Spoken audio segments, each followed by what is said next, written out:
So, Mum, following today's video, Yeah, can you just talk a bit more about if your ex won't sign the divorce? yeah, absolutely. So we mentioned in the TikTok video that as long as the divorce petition is based on reasonable behaviour, there are a few things that you should be able to do. So you can, for example, serve them at their place of work, serve them at another location that you know they're going to be. So sometimes people visit family members, for example, to have their Sunday lunch, or if they have a particular routine on a Friday, you can serve them in pubs and bars and wherever.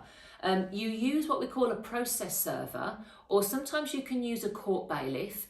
Might be a bit difficult at the moment with COVID going on, but typically what a process server will do is take the address from you and a recent photo of what they look like, serve them with the divorce petition, and then give you a signed statement to say that they're a process server, they serve them at this location, at this time, on this date.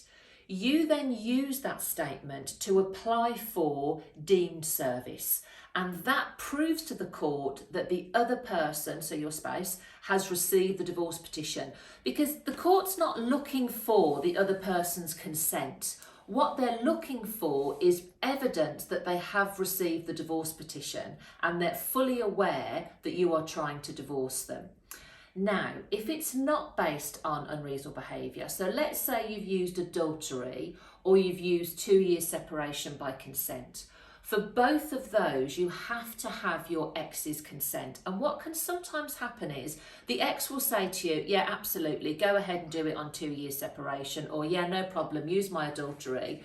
You go to the bother of filing the divorce petition, which by the way costs £593 to file that with the court, and then they won't sign what we call the acknowledgement of service.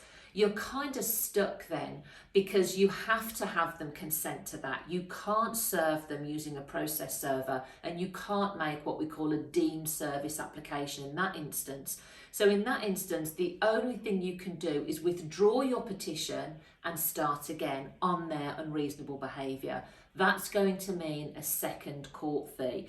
So I always say to clients, be 100% sure if you're going to rely upon adultery or 2 years separation that you have your spouse's consent.